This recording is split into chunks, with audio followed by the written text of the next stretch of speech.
제가 모자 대신에 갓을 썼습니다. 저 갓. 제 영어로는 God, 하나님이란 뜻. 우리나라 발음으로는 갓. 요 갓의 가운데가 상투. 하나님의 음성을 듣는 안테나. 인사드리겠습니다.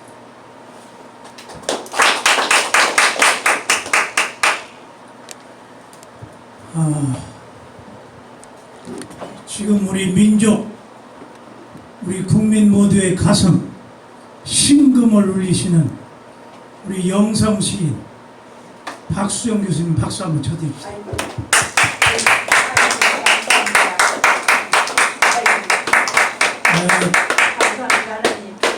지금 대한민국, 그 다음에 민주공화국을 다음 주에 하려고 했는데 오늘 너무 좀 가슴이 많이 떨립니다. 도대체 대한민국이 뭐고 민주공화국이 뭔지를 모릅니다. 지금.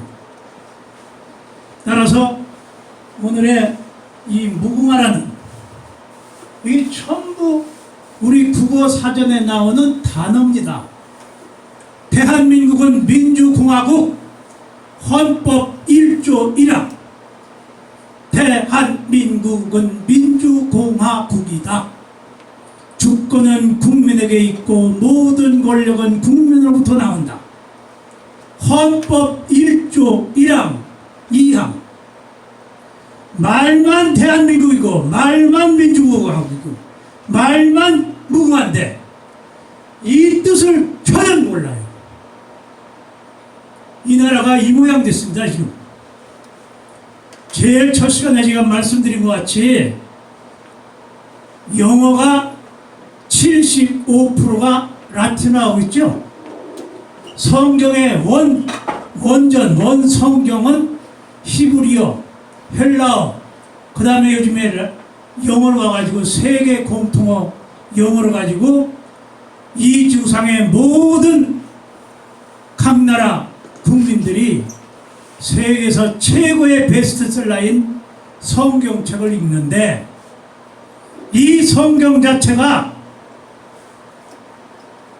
대한성서공회에서 지금 제가 알기에는 아마 상식이 맞는지 틀리는 모르겠습니다만은 천주교의 최기선 목사라는 분하고 그 다음에 문익환 목사라는 분 두 분이 아마 이 우리나라 성경을 한글로다가 만드는데 참여했다는 걸 좀 근데 뭐 정확한 지식은 상식은 제가 모르겠습니다만은 이 한글로 번역되면서부터 도대체 한자에 담겨있는 그 기가 막힌 뜻을 모르고 성경을 읽습니다. 잘 아시겠지만은 1983년인가 4년도에 천주교 우리나라 온 게 200주년이라고 있죠. 그 다음에 개신교가 100주년, 딱 100년 차입니다. 빌리그람 목사님이 오셔가지고 여의도 광장에서 엄청나게 수백만 명을 해서 그때 100주년 기념식을 사회자 한경희 목사님이 사회를 보시면서 했던 적이 있고, 그 다음에 천주교 200주년 기념은 바오로 2세 오셔가지고 200주년 기념식했어요. 지금 너무나 지금 시간이 짧은데 마지막 시간인데 제가 이 세계 지도를 그렸습니다. 대한민국을 설명하면 이 세계 지도가 들어가요. 이게 우리나라가 이건데 여기에 대한민국이라는 글자 중에 한자가 가장 중요한 뜻을 가진 글자입니다. 1992년에 한국 리서치에 조사를 해서 서울대학교 학생 2, 3학년 학생들을 대상으로 해가지고 조사를 했는데 서울대학교 2, 3학년 학생 1380명을 대상으로 설문지를 조사했는데 4명 중에 하나가 서울대 학생이 대한민국이라는 한자를 못 써요. 저 가운 두 번째죠. 우리 국호의 가장 중요한 뜻을 지닌 것이 저 한자입니다. 이거하고 이 세계지도가 연결이 돼요. 보세요.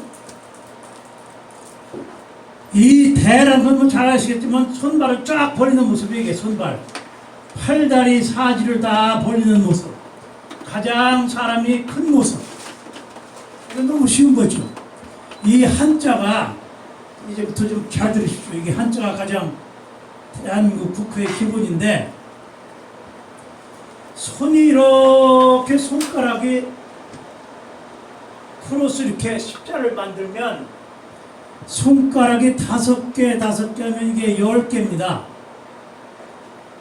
수학에 십진법이라는 게 있어요. 십진법. 십진법 아시죠? 십진법.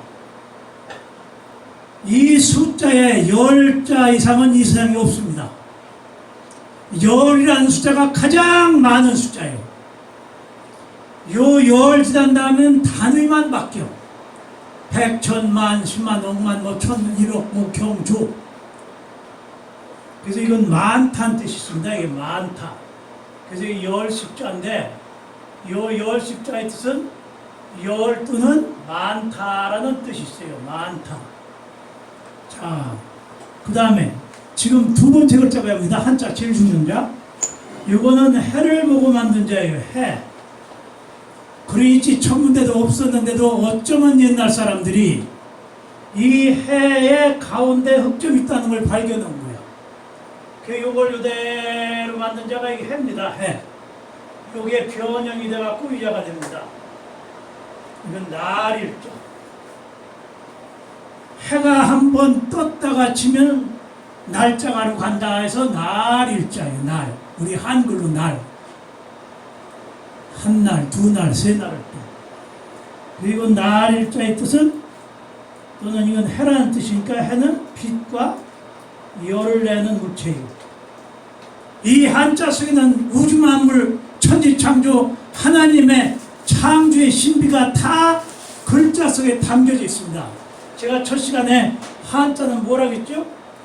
하나님께서 만들어주신 글자. 자, 그 다음에 이제 그럼 이걸 두 자를 합해봐요. 열십자가 있고 열십자가 있고 그 다음에 가운데가 날일자가 있죠. 날일. 이 자를 아래하면 이제 글자를 뜻을 설명할 수 있으니까 보면 여기서 보세요. 이건 열십자는 뭐라고 했어요 아까? 많다. 뭐가 많으냐? 빛이. 자, 하루 중에서 빛이 제일 많이 비추는 때가 24시간 중에 어느 때입니까? 해가 동쪽에서 솟아오를 때. 그리고 이걸 해돋을 간이라 그래요. 영어를 배울 때서 ABCD를 배워서 알파벳을 배우면 이게 조합이 되고 영어 단어가 되고 한글 닷소리 기억 홀소리 아가 모여가지고 가가 된다. 한자도 똑같아요. 이걸 무시하고 그냥 A호사가 배우니까 아주 즐거워라고. 중국 글자니까 왜 이걸 배우느냐.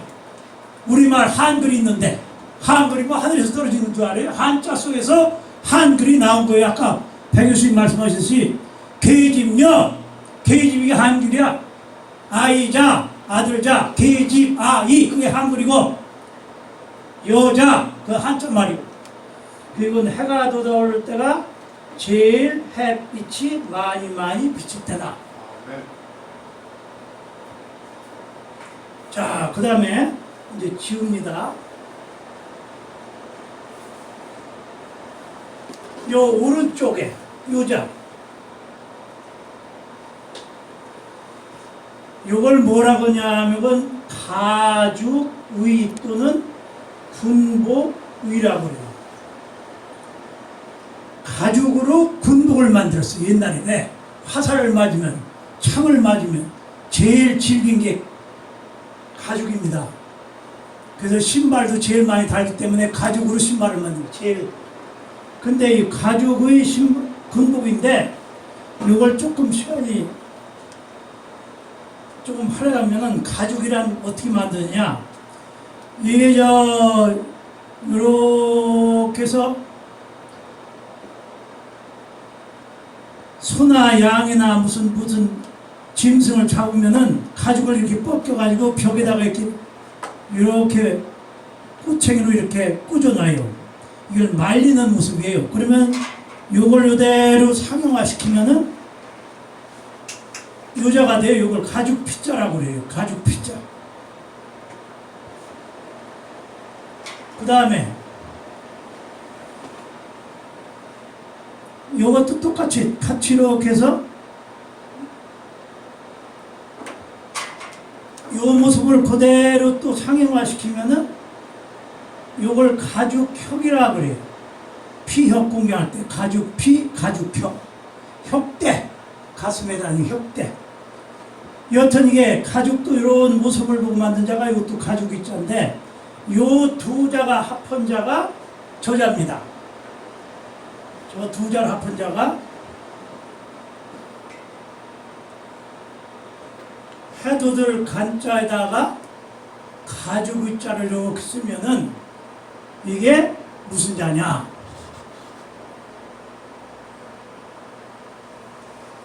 클한자 또는 나라한이라고 그러는데 대한이라고 해요. 클한 또는 나라한인데 요 글자의 뜻이 뭐냐? 중국에서 볼 때 이게 동쪽이죠. 이게 동쪽에 이쪽이 동쪽이고 저쪽은 서쪽이고 동쪽에 해가 들어오는 동안 동쪽 아닙니까? 동쪽에서 해가 들어오는데 중국에 볼 때 동쪽에 있는 나라인데 항시 가죽으로 군복을 입고 국경을 튼튼히 지키는 나라. 아멘. 이게 저 글자의 뜻이요.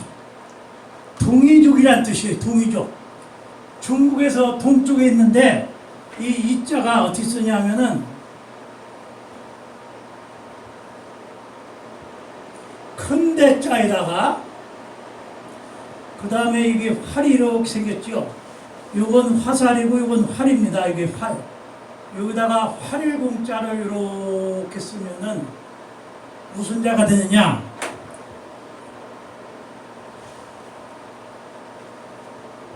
활공자를 쓰면은 이게 큰 대자잖아요. 이렇게. 그 다음에 여기다가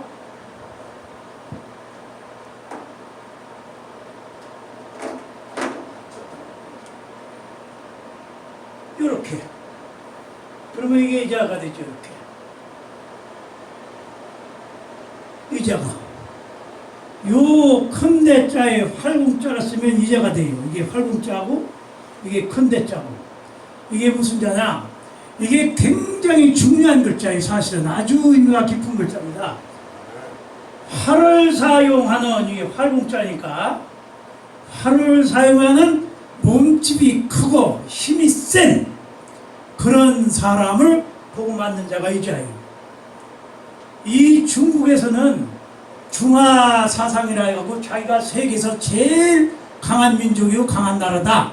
그걸 중화 사상이라고 해요. 중화 사상. 중국이 세상을 다 이끌어 나가는 가장 중심지의 나라다. 그러니까 중국 말고는 전부 다 하시려는 거야. 그러니까 무조건 오랑캐라고 하는 거야. 오랑캐. 그래서 중국에서는 이걸 오랑캐 이자라고 하는데 사실은 이 글자의 뜻을 봐서는 활을 사용하는 아주 힘센 사람. 얼마나 엄청난. 그 화목할 이, 강할 이, 온화할 이 아주 좋은 뜻이 담겨있는 이자입니다. 정의로운 사람이 하늘의 뜻대로 정의롭게 사는 사람. 이런 뜻이 이게 이자의 뜻인데 중국에서 볼 때는 이게 힘센 민족이 쳐들어오니까 오랑캐로 생각해요. 오랑캐 자로 했는데 그 북쪽 오랑캐, 남쪽 오랑캐, 서쪽 오랑캐, 동쪽 오랑캐 해서 동쪽 오랑캐라 해서 이걸 동이족이라 그래요. 우리 민족을 동이족. 동쪽에 있는 나라인데 활을 사용하면서 아주 힘센 민족. 그걸 동이족. 그게 우리 민족입니다. 그래서 한족이나 이 한이라는 글자나 여자나 똑같은 자예요. 가죽으로 군복을 입고 국경을 튼튼히 지키는 중국에 볼 때는 동쪽에 있는 나라. 그걸 동이족. 우리 민족 박수 한번 칩시다. 이렇게 엄청난 뜻을 지닌 것이 대한민국이라는 우리 국호 중에서 가장 중요한 저 한자를 서울대 학생이 4분의 1 적을 못 씁니다. 92년도. 그 조선을 크게 났어요. 아버지 이름을 한자를 못 쓴 사람도 4분의 1, 어머니 이름을 못 쓴 사람이 3분의 1, 세 사람 중에 하나가 자기 어머니, 네 사람 중에 하나가 자기 아버지 이름을 못 써. 조선일보사 92년도에 제가 한자 교육 진행해서 의뢰해가지고 그 조선일보 신문에 크게 난 적이 있어요. 이게 오늘의 현지입니다. 그래서 이 대한민국이라는 글자가 얼마나 이 중요한 글자냐. 그럼 중국에 이렇게 황하가 흐르고 여기 양쯔강이 흐르는데 중국 민족은 이게 삼수변은 물이라고 그랬죠. 시간이 없으니까 그냥 합시다. 여기 물 숫자 삼수변에 글자 중에서 왼쪽에 있는 걸 변이라고 그래요. 우일 머리, 몸, 머리, 변방, 발, 받침, 뭐뭐가 이제 한자가 위치한 부호. 그래서 이거에다가 요자를 쓰면은 무슨 자냐면 이게 진흙근자입니다. 이게 진흙근자. 이 진흙근자예요. 근. 물이 있고 진흙이 있습니다. 진흙탕 물이 되죠. 요게 중국 민족의 글자입니다. 한족이라고 할 때. 중국은 한족이고 우리 민족은 동이족이에요. 동이족. 그래서 이 사람은 중국 사람들은 뭐냐? 진흙탕 물이라는 뜻은 뭐냐 하면은 모를 심는 민족, 농사 짓는 민족. 중국 사람들은 농사 짓는 민족이에요. 우리 민족은 활을 사용하면서 아주 힘이 센 사냥을 하는 민족. 그러니까 활 쏘는 민족과 농사 짓는 민족이 둘이 격동했을 때 어느 민족이 이겨? 당연히 우리 민족이 이 전체를 옛날에 다스렸습니다. 사실은. 이게 상구사를 조금 연구한 분들은 이게 이해가 되는데 이게 너무나 이게 이 한반도만 우리 국토로 생각해 철만의 말씀이에요.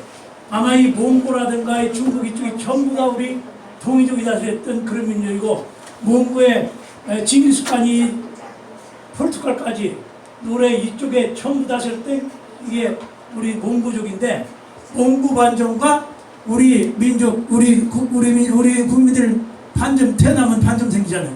같은 민족이라는 것을 이게 간헐적으로 이제 제시하는데 너무나 역사가 왜곡이 돼가지고 그 제가 생각할 때는 이 지구상의 모든 나라를 다스렸던 민족이 우리 민족이 아니냐. 감히 제가 주장하고 싶은 얘기는 저 글자 속에 그런 게 담겨 있지 않느냐. 활 쏘는 민족, 농사 짓는 민족, 둘이 충돌했을 때 과연 어느 민족이 이기겠나 이거. 당연히 우리 민족이 이기죠. 자 이렇게 해서 대한이라는 글자를 설명을 했고요. 그 다음에 민이란 백성이 뭐냐? 백성은 나라의 근본입니다. 백성이 있어야만이 나라가 있는 거죠. 요거 이제 이렇게 언덕이 있는데 물이 막 요즘 장마가 막 지는데 물이 흘러가요. 그럼 여기 좀 다 뭉개져 가지고 이렇게 생겼는데 여기에 나무가 이렇게 서 있는데 나무 뿌리가 다 보여요. 이렇게 나무 뿌리가 왜? 문턱 튀어나갔기 때문에. 요건 나무의 뿌리고 요거는 줄기와 가지예요. 나무의 줄기와 나무 뿌리가 있는데 이 뿌리가 다 보이는 상태죠. 요것을 상용화시킨 것이 이게 백성민자입니다. 백성은 나라의 뿌리야, 근본이야. 그래서 민유방본이라고 그러죠. 민유방본이 성경에 나오는 얘기인데 민유방본 이게 나라방자, 백성민자, 이게 오직유자. 백성이 오직 나라의 근본이다. 이 백성이 없으면 나라의 뿌리가 백성이에요. 백성이 나라의 근본이야. 민유방본, 백성이 나라의 근본이다. 백성이 오직 나라의 근본이다. 오직유자는 이렇게 써도 돼요. 이것도 같은 오직유자입니다. 새의 마음은 오직 짹짹짹짹 짖는다 해서 이것도 오직유. 새의 입에서 나오는 소리는 오직 짹짹 하는 소리다 해서 오직유. 영어로 온니 오직. 그래서 민유방본이라는 것이 바로 백성민자. 백성이 나라의 근본 뿌리다. 그래서 이게 백성민자. 백성을 무시하면은 그러니까 안 되죠. 아, 나라의 근본을 무시하면 됩니까? 요 다음에 민중화국의 백성이 주인이다. 민주. 똑같은 얘기죠. 그 다음에 나라국자는 지난 시간에 말씀드렸지만은 나라가 뭔지를 몰라요. 나라국자를 배우지 않으니까. 나라는 뭐냐 하면은 입구자가 있고 한일자가 있고 창과자가 있고 큰 입구의 은담이 있어. 이렇게 요거는 우위가 길고 요거 짧고 요건 입구자고 요거는 우위가 같고 왼쪽 오른쪽이 같아요. 길이가. 이걸 큰 입구라 그래요. 큰 입구. 요건 그냥 입구고 요건 큰 입구. 애운담이라 그래요. 영어로 에리아. 애운담. 담은 뭐지? 울타리죠. 울타리. 울타리란 뜻이요 이게. 자, 그러면 요걸 한일자는 하나, 크다, 넓다, 모이다라고 했죠. 넓다, 모이다 네 가지 뜻이 있어요. 요거는 창과자. 요건 입구자는 먹는다, 입을 벌린 모습이니까 뭐를 먹는다, 말하다. 그 다음에 입이 곧 사람이라는 뜻도 있어요. 사람. 인구 센서스 할 때는 사람 조사를 입이 몇 개냐, 먹는 입이 몇 개냐, 먹는 사람이 몇 명이냐에 따라서 경제정책이 만들어지듯이 요 네자가 모인 것이 나라라는 글자예요. 나라 국자가 뭔지를 몰라요. 이제 안 배우면. 자, 백성들, 사람들이 모였다는 얘기는 많이 모인 거니까 백성을 말하죠. 사람들이 모였는데 창을 들고 있어. 무기. 백성들이 모여서 창을 들었다. 왜? 혹시 적이 쳐들어올까봐. 이게 혹국자입니다. 요 세 자를 합하면 요자가 돼요. 사람들이 모여서 창을 들었다. 왜? 혹시 적이 쳐들어올까봐. 왜 무기를 들고 사람들이 모였느냐? 자기가 사는 울타리, 나라의 국경을 지키기 위해서. 국경 또는 울타리라고 그래요. 자, 백성들이 모여서 무기를 들었다. 왜? 혹시 적이 쳐들어올까봐. 뭐를 지켜? 울타리. 나라의 울타리는, 대한민국의 울타리는 이게 국경이죠. 국경. 이렇게 국경을 지킬 때만이 나라가 존재해. 나라. 백성들이 모여서 창을 들고 자기가 사는 울타리 국경을 지킬 때만이 나라가 존재한다. 나라 국자. 그러니까 대한민국을 이게 유지를 하려면, 나라가 존재하려면 백성들이 전부 똘똘 뭉쳐가지고 무기를 들고 국경을 지킬 때만이 나라가 존재해요. 나라. 그래서 나라의 지도자가 되기 위해서는 반드시 국방 의무를 이행을 해야지 돼. 그 옛날에는 그걸 국민개병이라고 그랬어요. 국민개병. 6.25 때 이승만 대통령이 전 국민들 모두가 군대가 되거라. 국민개병. 이게 모두게 개근상장한테 개짜입니다. 모두게, 다게, 전부게. 국민 모두가 다 전부 군대가 되거라. 이게 군사병자. 그래야만이 나라가 존재해요. 근데 요즘에 자식들 군대 안 가라고 베리스를 다 하죠. 군대 안 갔다 오는 존재들이 전부 다 지도자라 합시고 나와니까. 그러니까 나라 꼴이 이 모양이야. 우리 민족은 이게 대륙에 묻혀있기 때문에 언제든지 침략을 받아요. 931번의 침략을 받았다고 그래요. 우리 역사적으로.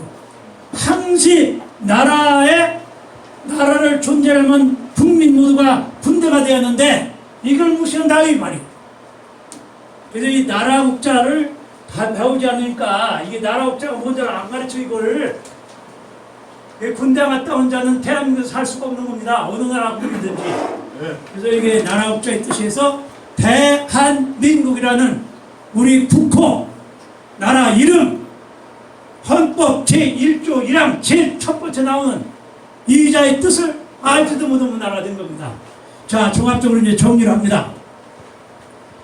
중국에서 올 때 동쪽에 있는 나라인데 항시 군복을 입고 뭐를 해서 가죽으로 군복으로 입고 국경을 튼튼히 지키는 큰 나라인데 백성이 주인된 그런 나라다. 대한민국. 그래서 힘이 세고 국경을 지키면서 백성이 주인인 그런 큰 나라. 그게 대한민국이라는 우리 국호입니다. 네. 요게 민주공화국이 이게 민주공화국 하기 전에 오늘의 그 가장 중요한 나라 꽃, 대한민국의 나라 꽃을 설명을 합니다. 이게 무궁화라는 뜻. 이 무궁화라는 뜻이 뭔지를 몰라요. 누구가 없다는 한글을 몰라.